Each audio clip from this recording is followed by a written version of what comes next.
50K Ready, welcome back. It's been a couple weeks, but things are still moving in the right direction. Just wanted to hop on here quick, give a little bit of update to what's been going on the last couple weeks, but also tell you about the exciting weeks that I have moving forward. I hope where you are, it's finally starting to turn fall. Here in the Northeast, it's still been very, very hot. All things considered, like 80-degree days. I am very, very over 80-degree days. Just got new skis in the mail, and I want it to snow. I really, really want it to snow. But I think coming off UTMB now, so I'm recording this maybe the first week in October, and I will say that things have been like moving in the right direction as far as like post-race, and I'm feeling really, really good. And I actually won an ultramarathon, and I definitely am going to talk about what that was like. And I learned so much about, like, I guess winning. I don't know the right word to say, but we'll talk about that in a minute. Coming out of UTMB, what I really was most afraid of, and I was smiling for the cameras and this, that, and the other thing, but I was really, really afraid of those post-race blues that can definitely happen. And I really didn't have them. And I don't know if I kind of talked myself out of it or if it was really, really true. And when I made the episode about how I was really, really proud of myself and I was really, really happy, I did know those things to be true. Like, I wasn't just saying them, but I wasn't sure if that feeling would last. And it really has. I've never been more okay with failure in my whole life than I was with this race in UTMB. And there's just been so many feelings of relief and so many things in perspective now that I just so strongly still believe. And I can't believe, I'm shocked how caught up I got in the success of just this one race. And I did not realize not only how much it was weighing on me, but how long it was weighing on me for. If I think back, like, I got into the lotto in like January. So really, even though I hadn't officially started training for it, it was something that was still weighing on me. Like the research of gear and what nutrition and what shoes and all of these things were still so much there. And having them not around anymore over the last month has been incredible. And I even have races on the calendar, and some of which I've talked about publicly and some that I haven't. But I just feel I haven't put any pressure on myself. It's been fun again. And I wanted that. And I can say now that after a month, it really is. And if you're going the route of going for a big A race, which I really think we should, like, I think we should be terrified of an event. I think we should be thinking to ourselves, how the hell am I going to pull that off? I think it's so important. But just not having it be so quote unquote life or death. Like, it's not that serious. I did realize that you hear the cliche of like, nobody really cares except for you. Like, you're the only one that cares. And it's true. Nobody cares how you do. Nobody cares how you finish. And that is just, it's so nice to finally know that. And I've brought that into this fall and the races that I want to do in this fall. And I think the last week's 6 hour was just the beginning of truly believing in that. Between that weight and not having to find vert in the last, like, I didn't mind running vert. I don't mind climbing. I like the Stairmaster. I don't mind it. But the process of me being on Long Island and trying to find vert was so annoying. It was terrible. I hated it. And just being able to just go for a run on my local trails that are flat, it's been awesome. I don't think I've gone over 2,000 feet in a week since UTMB, and that is okay with me. And I really want to focus on a little bit more speed now moving into the fall, which is going to be really, really nice and really, really exciting for me because it is something that I definitely need to work on. But yeah, let's talk about this 6 hour ultra. And it's the same race I did last year. And I kind of did it last year as a lead in to Javelina. So for those of you that don't know, I did Javelina last year. So right around this time, late September, early October, I was right in my peak and I was getting ready to, full send it at Javelina. I had really big goals at Javelina of sub 24 hours. And I knew that this flat 6-hour race would be a really good opportunity to get some nutrition in, figure out last bits with gear, and really feel like I was prepared and confident in going in. Now, last year I got 4th place. I got 39 miles, which ended up being like 9:14 pace. I had PR'd my marathon and my 50K in that race. And because of Javelina, I kind of had not forgotten about it, but the effort itself it wasn't so forward. Like it wasn't like right there. Now I can say that I really should have been more happy with that performance. I think I should have been more stoked on it, because when I was looking at the effort this year, I was thinking to myself, oh my God, like I was really, really fit. And I don't know who that person was. I must have texted a bunch of people being like, look at these numbers. Like, who was this guy? And what was I doing differently last year that I'm not doing now? Because I don't think under any circumstances I can be that quick, which was awesome because it led into this year with no expectations. I didn't think there was any way that I could come near what I did last year. 39 miles in 6 hours. I didn't think there was a way.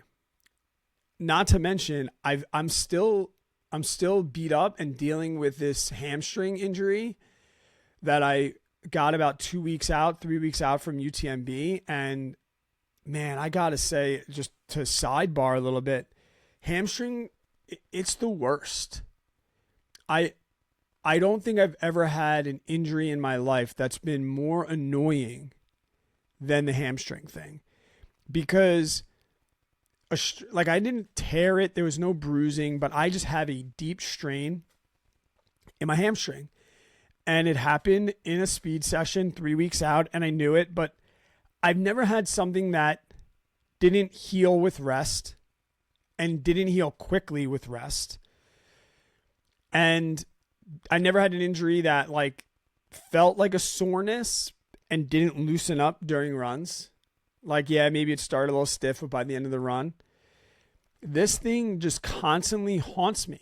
And it doesn't necessarily get worse, but I just, for whatever reason, now I think about it, I'm 6-8 weeks in, and it hasn't really gotten any better.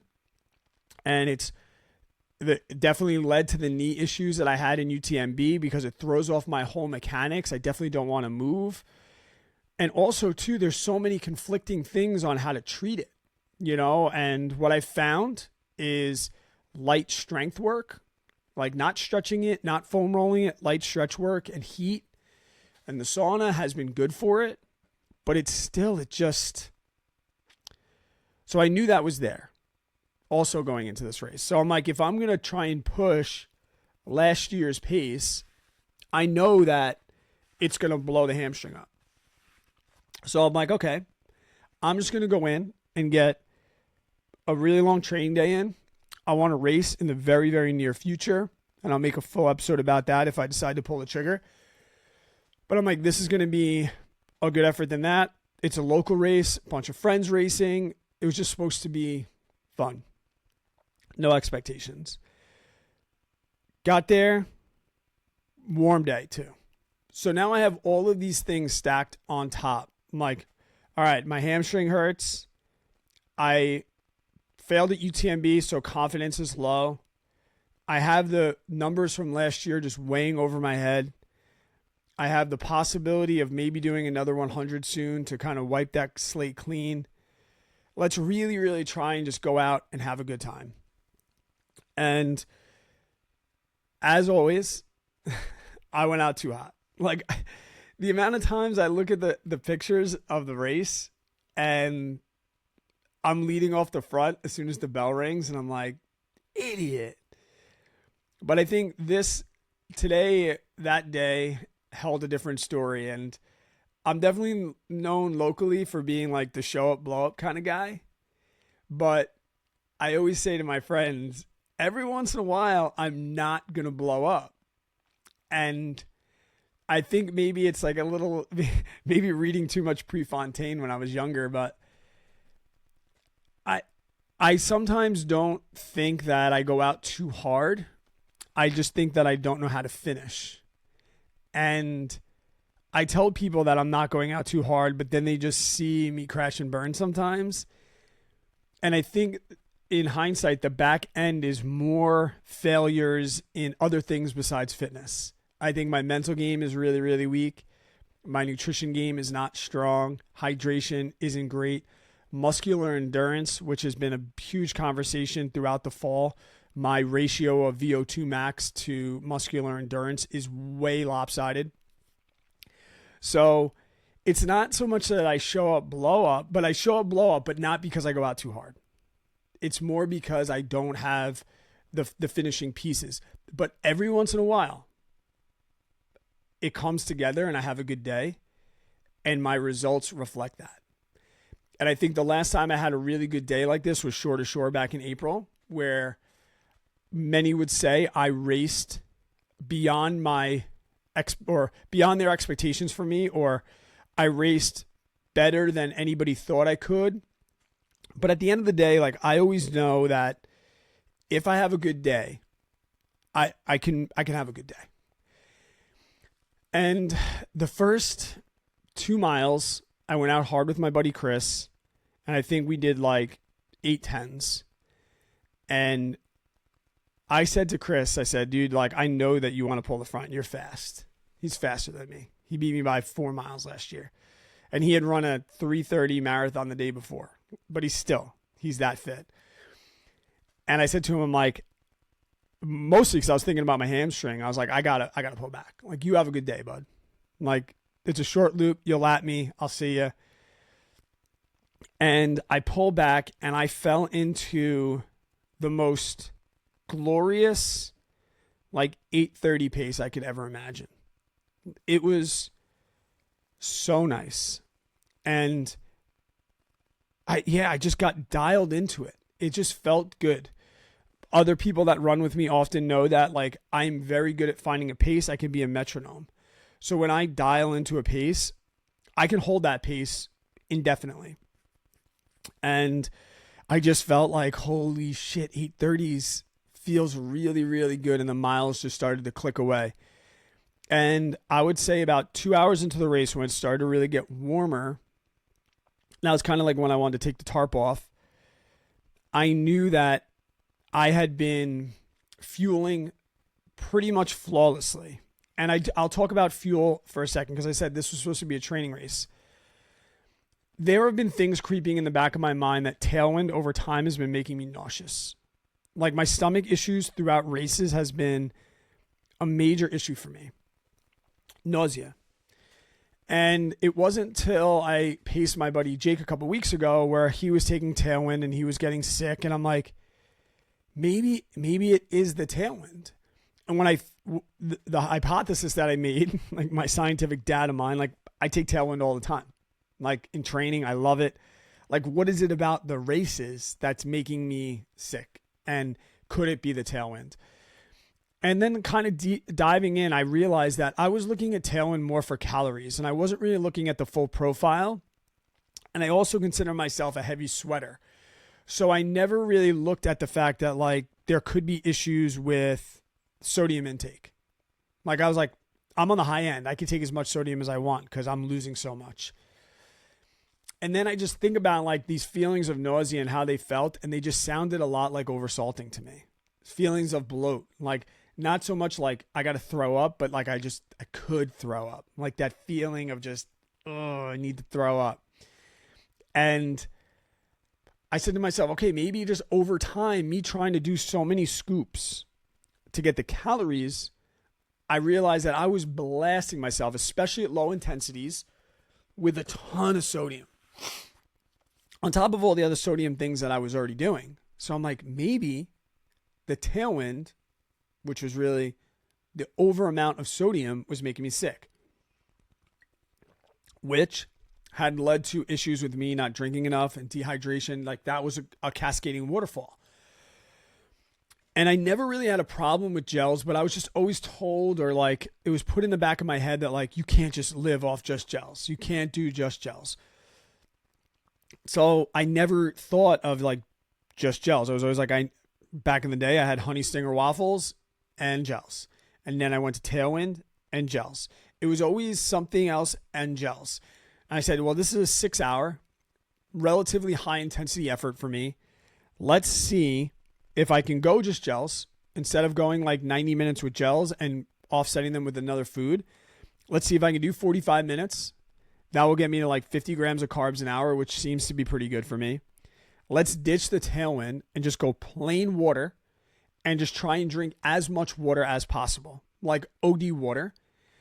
And then take a caffeine pill and let's take a sodium pill every 2 hours or so and just get a little bit of sodium back in. Because I'm also a big believer that sodium isn't really the thing that makes us cramp. Usually it's muscle fatigue.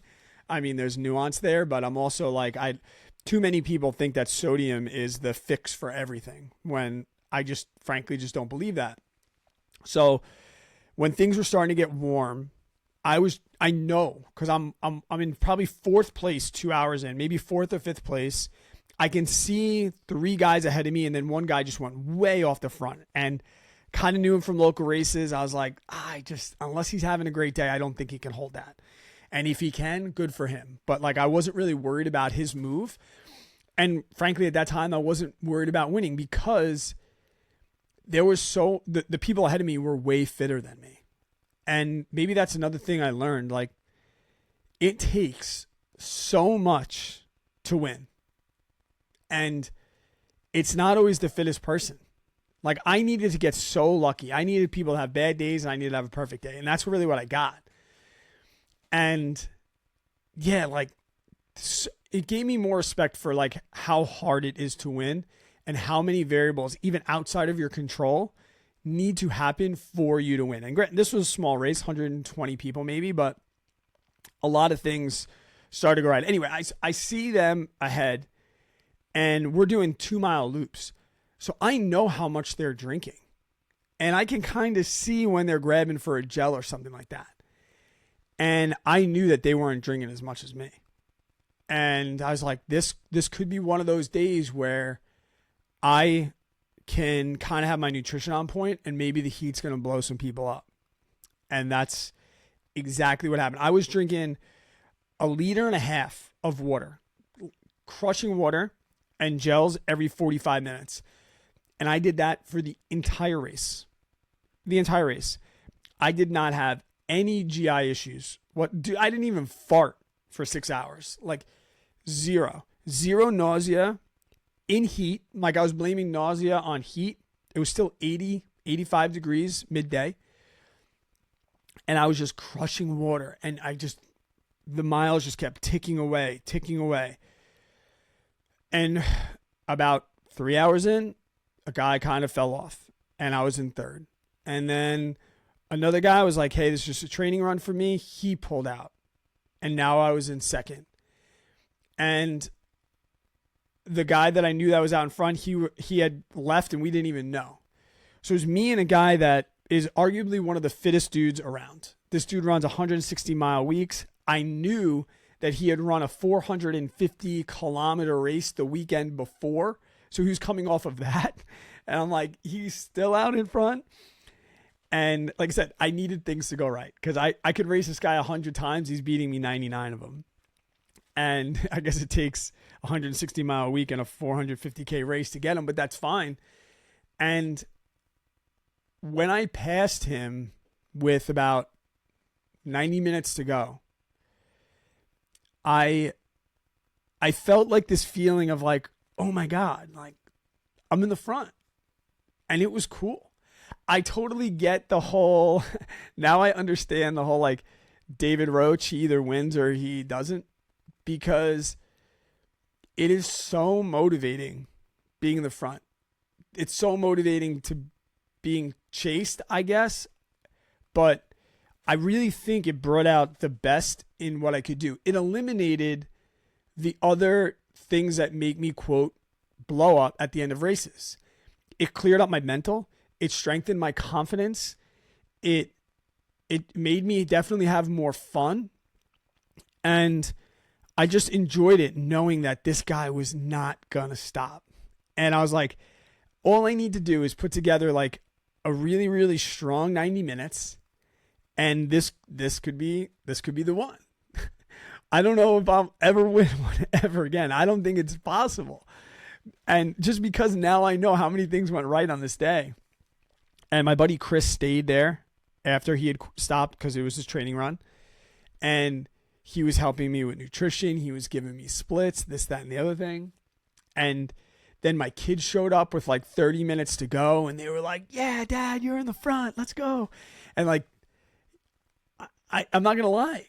It was fucking cool. And I guess I also learned that like, it's okay to be proud of winning. I think there was always this perception in my mind that like humility is good and things like that. And I'm not saying there needs to be cocky or arrogance, but if you have a good day, whether that's winning or whether it's a PR or whether it's your first time at a distance, it is definitely okay to glaze yourself a little bit. It is definitely okay to be happy. It is definitely okay to be proud. I'm not going to lie. Like I walked around with my head a little higher that day, you know, and I went back to my regular life at 2:00 in the afternoon when it was over and nobody knows except for my wife, you know, like we hung out with friends that had no idea what I did and that's fine. But like, I still walked around like proud and that's okay. I didn't have to worry about like, oh, you know, yeah. Like I was like, fuck yeah, man, I won. Oh, how'd you do? I won. And I was always like, I guess, embarrassed to say that, or like I felt like there was a lot of, if I do well, it's because the race is small or because other people blew up. Like I know now, like other people have to blow up for me to win, especially like when you're racing at this, like a higher level, like even the pros, like their fitness is so minuscule. Like the gaps in their fitness are so close that they're depending on somebody having a bad day more than they're depending on themselves having a good day, I feel like. And like, I think that was good to see because it allowed me now to know that I just need to race my race and then let the cards unfold. Because so many times I was trying to chase people down or I was trying to like not let somebody pass me, especially early. And I'm like, where when I started this race really as a training day and I didn't care what place I got in, it was okay to let people pass me and it was okay to let people go off the front. And then the wacky thing was how the race just unfolded naturally, put me out in the front. Like I only worked harder at the end because I felt that competitive edge at the end, where I think part of my downfall was always feeling that competitive edge in the first half of the race where I should be feeling it in the back half of the race. So there was that. And I kind of knew at like 5 hours in that I made like a little bit of a mistake as far as I didn't treat it as a training run. My hamstring, because it never got worse, but it screams. Anything under 10:30 pace, it screams. 10:30 to 11 pace, it's just achy. Anything uphill, like I just went hiking with my kids upstate New York the other day, just like walking up the stairs, like that whole right side chain of just lifting the leg up. I just feel it every single step. And I just want it to go away. It's so annoying. I don't want to say this, but it's like almost true where like I almost wish I had a solid injury that would just put me out and then I know that I could just rest for 6 weeks and I'd be done. Like I feel like the end of this hamstring thing is just never in sight. I don't know when it's going to get better. I don't know if it'll get worse. I don't know if running is making it better, if light deadlifts are making it better. I guess this is just all part of that major experiment. But yeah, it was cool.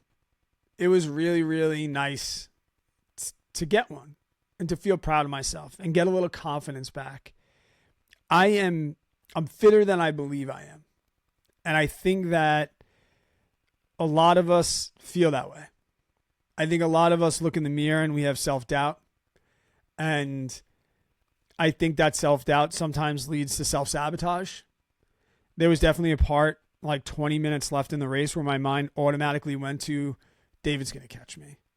He's going to catch me in the last 10 minutes. And that really crept in. And if you look at my Strava, my second to last mile, I pulled back a lot. And that was an attempt at self-sabotage. And then I came around the bend and I saw my kids and I saw my wife. I said, no, fuck that. I'm going for it. I'm going for it. Like, don't self-sabotage this time, Brad. Like, push hard. And if he passes you, go out like a man. Don't come home and be like, I knew he was going to pass me. This always happens to me. The last mile, the last minutes. That's Brad.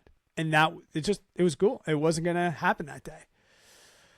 So after the week before, looking at my times from last year and thinking that I was on PEDs last year, I PR'd my marathon again. I think I went 3:40. Insane. Like, that was a 4 or 5 minute PR. I PR'd my 50K. I went 5 minutes faster than that. Sub 4:30 for the first time in my life, 4:29 and change in the 50K. And I got a little over a mile more than I got last year. So 40 miles. So 8:51 pace for the 6 hours with 90 seconds of stop time. So that was how long my aid stations were for the whole 6 hours, 90 seconds. I was blessed. I had people fill my bottles for me. There was like, you'd come across each loop and do like a quick little out and back to go over a timing mat. So I would come in, I would chuck my water bottle to my wife or Chris. I'd go out and do that little tenth of a mile out and back to go over the timing mat. When I got back, they'd have my gel, my water, and I was able to just go through. Like I said, no stomach issues, no nothing. So that brings me into the fall and like what I really want to accomplish. And I know now that it's at least worth another shot not doing Tailwind.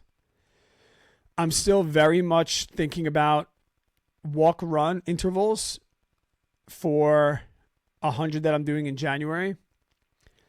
And just trying to figure out other nutrition things, ways to get more protein in, things like that. And, man, I want to make a full episode on the 100 that I'm thinking about doing, and if I'm going to do that, maybe that will be out next week. I just feel really, really good right now. And I think another thing that's making me feel really, really good is I have no idea what I'm doing next year. Maybe another silver lining of not getting UTMB is I don't have a Hard Rock qualifier, so I don't need to worry about that ridiculous lotto. That was also my go at Western States, so I don't have a Western States ticket. So there's that. I guess I put in for the Leadville lottery, but who knows if I would even want to do that necessarily. But having a wide open, clean slate for 2026 is also really awesome.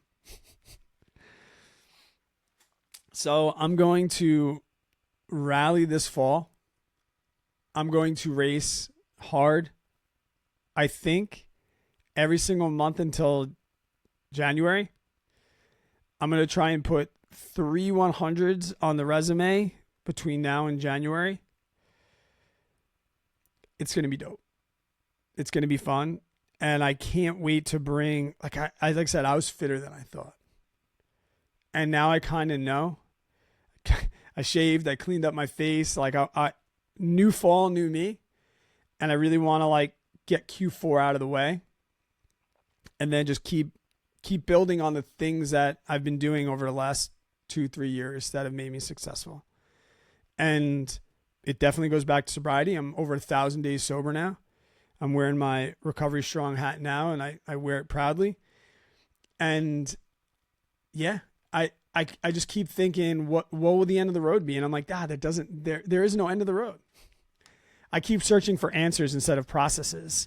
And searching for the answer, there is no answer. And that's always going to be a downfall. And I tell my students the exact same thing. And in this, it's all about processes. It's about consistency. It's about highs and lows. It's about ups and downs. And luckily for me, I haven't really had it down in a while, even through UTMB, which I'm glad. And I look forward to now focusing on having fun, choosing races with friends, choosing adventures with friends, a lot of the things that I talked about in that episode. And also respecting and having more respect for the people that win and the people that run on the elite level. And even those that race for the front, and then if they don't get there, they fall off and they get ready to do something else. I totally get that now.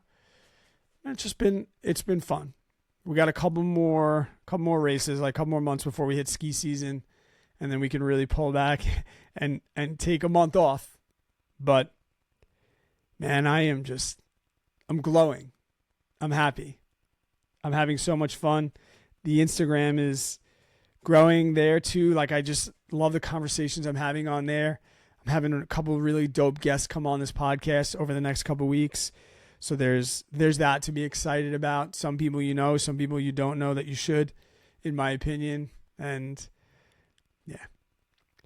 Look for another episode really, really quick. Turnaround, like maybe next week.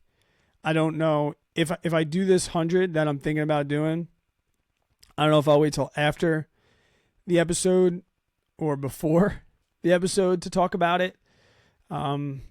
Because like anything, even though my expectations would be low, I still have really, really high hopes and high goals. So I might want to voice those goals and things to begin with. But yeah, just a quick little episode, guys. I always appreciate you. And I know I need to be more consistent with this podcast. Just always remember too that we have a free Discord chat that you can get in. I'll leave that link somewhere in the description, in the show notes and things like that. There's a couple of us in there talking racing, talking nutrition, talking gear, things like that. And I just love to have that conversation. I'd like to say I have the largest ultramarathon Discord on the planet, but I don't know if that's true. So maybe I can say that even though I can't fact check it. But all right. Thank you so much for listening. I always appreciate if you leave a comment or leave a review wherever you're listening. Or if you're on YouTube, definitely leave a comment. Let me know how you're doing. Let me know what races you have on the calendar, things that I should check out. And I will catch you on the next episode.